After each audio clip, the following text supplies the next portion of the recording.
Good evening. আমি doctor Ashis Majumdar কথা বলছি। আজকে যে লেসনটি আপনাদের মধ্যে শেয়ার করব সেটি হচ্ছে ইংলিশ ল্যাঙ্গুয়েজের সুন্দর একটি লেসন, এবং এই লেসনটি হবে ইংলিশ স্পিকিংয়ের একটা ফ্যাসেট নিয়ে। তো আমরা ডে টু ডে লাইফে কথা বলতে গেলে অনেক সময় কিছু কিছু কথা বলি, বাট এটে ইংরেজিতে কিভাবে বলতে হয় সেটা আমরা জানি না, একটু ভুল করে ফেলি। তো সেই ভুলটা যেন আর না করি এই লেসন থেকে, সেটা আমরা শিখবো আজকে।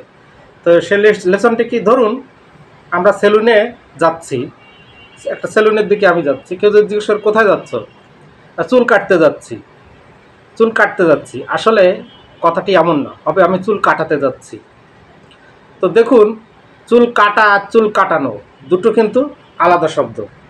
তো যদি আমরা বলি যে আমি চুল কাটি, আমি চুল কাটি, এটাকে ইংরেজিতে কি বলে? I cut the hair. আচ্ছা, যদি বলে আমি চুল কাটাই, I get the hair cut. কি বললাম? I get the hair cut.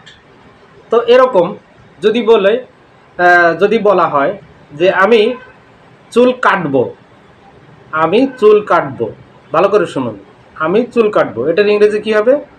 I will cut the hair. কি বললাম? I will cut the hair. এবার যদি বলে আমি চুল কাটাবো, আমি চুল কাটাবো, তাহলে কী হবে? I will get my hair cut. কী বললাম? I will get my hair cut. আচ্ছা, গেল এটা। এবার যদি বলে আমি মাসে একবার চুল কাটাই, কী বললাম? আমি মাসে একবার চুল কাটাই। I get my hair cut once in a month. কী বললাম? I get my hair cut once in a month. ব্যাস, হয়ে গেল। This is the lesson. আজকে এইটাই ছিল আমাদের শর্ট লেসন। লেসনটি কেমন লাগলো? যদি ভালো লাগে অবশ্যই শেয়ার করবেন বন্ধুদের মধ্যে। তো ঠিক আছে, আজকের এইখান থেকেই আমরা বিদায় নিচ্ছি। সবাই ভালো থাকবেন। শুভ সন্ধ্যা।